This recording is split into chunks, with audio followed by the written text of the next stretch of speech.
In the hillside shadows of ancient Judah, a king named Jehoshaphat began his reign with a vow: cleanse the land of idols that dimmed their covenant faith. This is not merely a tale of one ruler, but a study in leadership under grace, how faith guides in crisis. How reform sustains a nation. Jehoshaphat did not win the people with bravado alone. He restructured the heartbeat of the kingdom: wisdom in the courts and instruction in the fear of the Lord. He removed the high places of idol worship and gathered the elders, appointing judges who would rule with integrity. Reform, for him, was not merely policy, but covenant renewal. Reorienting the nation's heart toward God and training leaders to see through God's eyes. Yet even solid foundations must face testing time, for peace is a fragile thing when the world presses in. Then a storm rose from the desert. Moab, Ammon, and their allies gathered in a formidable coalition, threatening Judah's security. Fear pressed in, but Jehoshaphat chose a different first response: prayer.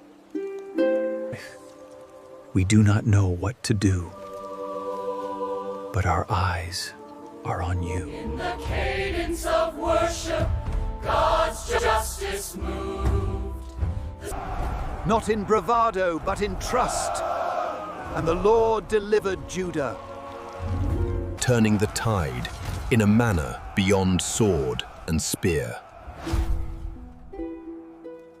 Coalition dissolved, and the land breathed again.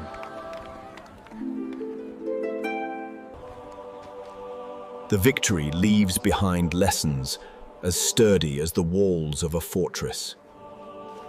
Trust in God, seek His guidance, and measure victories by faithfulness more than force. Jehoshaphat leads by prayer, governance, and justice,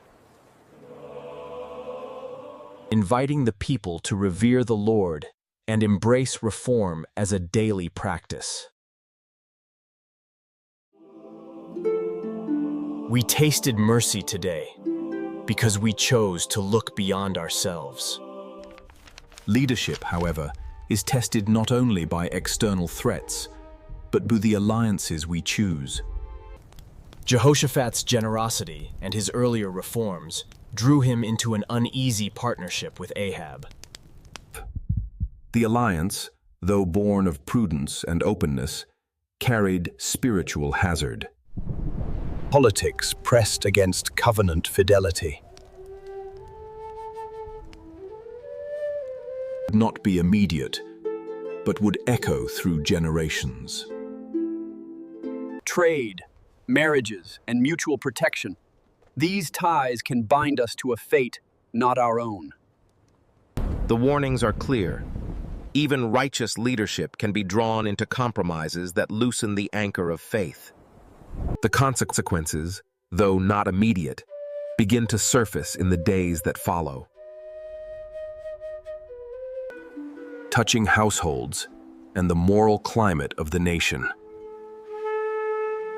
What one generation sows in alliance and compromise becomes the air their children breathe. Jehoshaphat's steadfast heart faced a sobering reminder. A nation's spiritual health hinges on covenant faithfulness across generations. How do we steward the faith we've received, so it remains a living legacy for those who come after?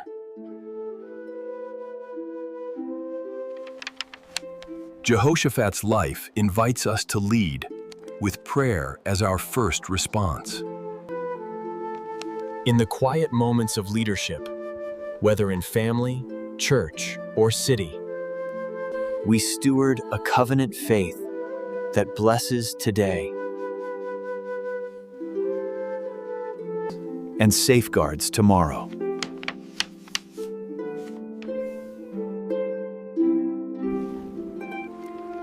May our choices today echo in the generations to come.